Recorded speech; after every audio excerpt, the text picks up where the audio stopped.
The World According to Humphrey, Chapter 15. Happy Hamster Day. In December, things in room 26 really began to change. For one thing, it got cold outside and a little chilly by my window.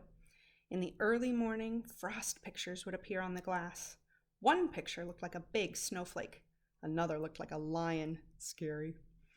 Still, it was nice and cozy in my sleeping house. More snowflakes appeared, not real ones, but cut-out paper snowflakes bordering all the chalkboards. And there were snowmen made of fluffy cotton and pictures of candles and packages and sleighs. The holidays were almost here. Christmas and Hanukkah and Kwanzaa. There were songs to be sung and presents to be wrapped in a big 2-week vacation to come. The weekend after Thanksgiving break, I went home with Pay Attention Art. He paid a lot of attention to me. But sometimes, not every night, during the week, Mrs. Brisbane would take me home to see Mr. Brisbane, and he'd put up his obstacle course, and we'd laugh and squeak and have a wonderful time. The next weekend, I stayed at Gail Morgenstern's house. Friday night was really nice because she convinced her mom to let me watch while she lit the menorah for the family, and the food was yummy. I was glad that Mrs. Brisbane didn't take me home every night. For one thing, if I ran the obstacle course every night, I'd probably waste away to nothing. For another thing, I wouldn't have been able to see Aldo. Aldo could now balance the broom on his head. Yep, he'd put the tip of the broomstick on top of his head and keep it up there a while. He'd have to bob and weave and keep it balanced. He made funny faces too. One night during the week, Aldo pulled his chair up close to my cage and said, "Humphrey, old pal, I've got something to discuss." This sounded serious, so I put on my most serious problem-solving face. "I'm thinking of getting Maria a ring for Christmas. You know, like an engagement ring, with something shiny on it. I know we haven't known each other very long, and we wouldn't have to get married right away. On the other hand, I'm no spring chicken. I'd like to settle down and raise a couple of kids, and maybe a couple of hamsters too, you know." "I understand," I squeaked softly. "So what do you think?" Aldo fixed his big brown eyes on me. "Should I ask her to marry me?" I stood up on my hind legs and screeched, "Do it! Do it! Do it!" Then he stood up and shouted, "You're right, I will. I'd be crazy not to." He raced out of the room so fast he forgot his cleaning cart, but when he returned for it, he yelled, "Thanks!" Sometimes, most times, it pays to squeak up. The third weekend after Thanksgiving, I spent at Heidi Hopper's house, watched her family put up their Christmas tree. It was the most beautiful thing I'd ever seen, second only to the little tree Heidi put in my cage. It was made of my favorite treat, broccoli! And then it was almost holiday vacation. Suddenly it seemed as if we didn't have quite as much work to do in class. Everybody was planning the holiday party for the last day of school. One day, Garth, who never used to wait for the bell, stayed after school to ask Mrs. Brisbane a question. "May I please bring Humphrey home with me over the holidays?" he asked. Mrs. Brisbane looked surprised as I was. "Well, Garth, I thought that was a problem." Garth smiled broadly. "My mom is much better now, and Dad says it's okay to bring Humphrey home." Mrs. Brisbane smiled back. "That is wonderful news. I think 2 weeks might be a little much. How about the first weekend in January?" Garth nodded, but he looked a little disappointed. "Tell you what, why don't you have your parents bring you by our house to see Humphrey over the holidays? You can watch him run his obstacle course." Garth didn't look disappointed anymore. On the last day of school, everybody was very dressed up. I had on my fur coat, as usual. Mrs. Brisbane wore a red and green striped sweater and a green skirt. She also wore a Santa Claus hat. This was an entirely new Mrs. Brisbane, the dressing up Mrs. Brisbane. "Class, I have an important announcement. We're having a surprise visitor this morning before our party, so there'll be no vocabulary test today." After the cheers died down, Mrs. Brisbane went out to the hall and waved. A minute later, you'll never guess who entered the classroom. Mr. Bert Brisbane. He was wearing a Santa Claus hat, too. He looked a lot better now. No gray stubble or wrinkled pajamas. On his lap, he had a large box. Mrs. Brisbane introduced him to the class, and they all applauded. Then he told them that his surprise was actually for me. First, he pulled out something like my cage, only bigger. "This is my gift to Humphrey. This extension attaches to his cage and makes it bigger. Now you're all going to help me build Humphrey his holiday present, his very own playground."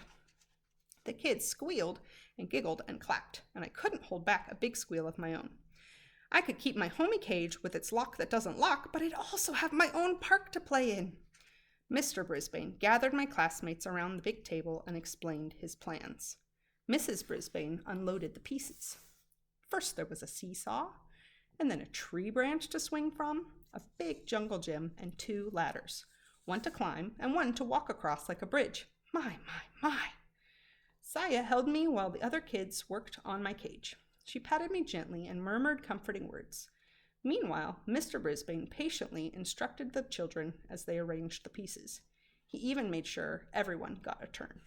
Then Mr. Morales dropped by to see how things were going. He was wearing a tie that had little Christmas lights that really lit up.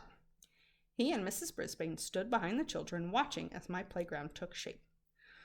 "Looks like Bert should be a teacher too," the principal told Mrs. Brisbane. "He already is," I heard Mrs. Brisbane respond. "He just started teaching arts and crafts to seniors and kids at the community center." "So he's made a new start," said the principal. "Thanks to Humphrey." I believe those words were the best present I could ever have. "Guess what I got my kids for Christmas?" the principal asked. "A hamster. Maybe it's a present for me as well. I think my papa will enjoy it too."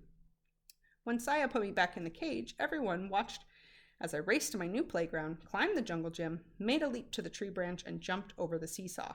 Now I could have recess anytime I wanted. Whoopee! Just then, the room mothers arrived with cupcakes and juice. While they passed the food out, Saya and Miranda slipped quietly out of the room. A little while later, Mrs. Brisbane announced that she had another surprise. Gifts for the class. The door opened, and in came Miranda and Saya wearing red dresses trimmed in white fur. Not real fur like mine. And white fur hats. They each had a basket filled with small presents, and they danced around the room singing a song about the wonders of winter while they passed the gifts out.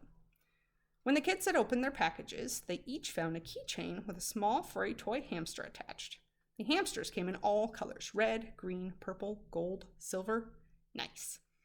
The room mothers presented Mrs. Brisbane with a gift, a pair of red earrings, which she put on right away.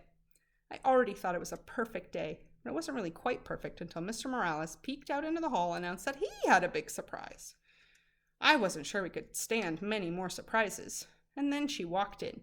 The biggest surprise I could imagine. Miss Mac was back! She was wearing a long, flowered skirt and a bright red blouse, and she had a butterfly in her hair. Not a real one, of course. She also had a huge canvas bag with her. "Remember me?" she asked, with a huge smile. My classmates were thrilled, and they all rushed to her side. I was so surprised I was positively squeakless. Mrs. Brisbane made everyone sit down again and asked Miss Mac, of course she insisted on calling her Miss McNamara, about her travels.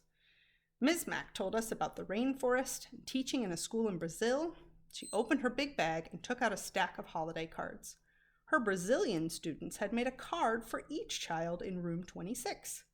While my classmates were sharing their cards with one another, Miss Mac came over to see me at last. "Well, I can see by your cage that you've done very well for yourself," she said with a smile. "And here I thought you'd be pining away from me." "I have!" I squeaked. She reached into her big bag. "And I have a present for you, but don't tell anybody." She pulled out a brand new, tiny notebook with blank pages, lots of them, and a new, tiny pencil with a very sharp point.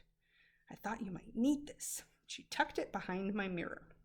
Ms. Mac stared at me a little longer and then softly said, "I've seen a lot of creatures in a lot of places in the last few months, but you're still the handsomest and smartest of all." Yes, yes, yes. "Don't worry, I'll be back to see you again." She was still the same wonderful Miss Mac. I'd follow her to the ends of the earth, I thought, or at least to Brazil. But then it hit me. As much as I love her and she loves me, Miss Mac doesn't need me. Not as much as the Brisbanes and my classmates and their families do. Maybe that's what Miss Mac was thinking when she left me in room 26. This is where I belong. All too soon, the bell rang. School was over for the day. School was over for the rest of the year. My head was reeling from all the surprises and excitement as we headed out to the car. In the parking lot, Aldo raced over to greet us and wished us happy holidays. He had come to pick Richie up. "I hope you have a very happy holiday too," Mrs. Brisbane told Aldo. Aldo grinned until his huge mustache shook like Santa's tummy. "I'm sure I will. You see, I just got engaged. I'm going to be married." "Yahoo!" I squeaked with delight. Aldo leaned toward me. Thanks, my friend. That night at the Brisbane's house, there was one more surprise.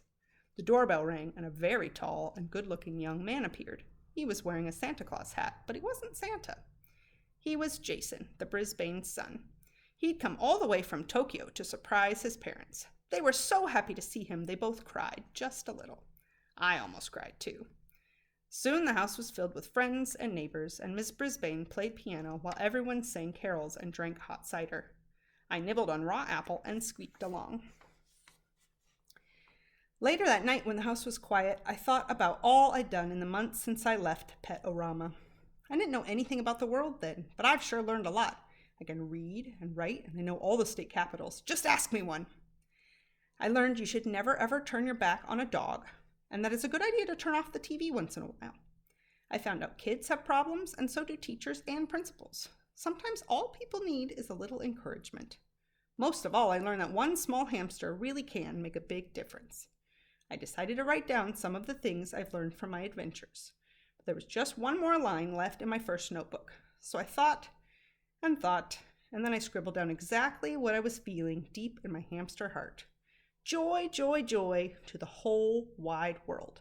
And that includes you, Humphrey.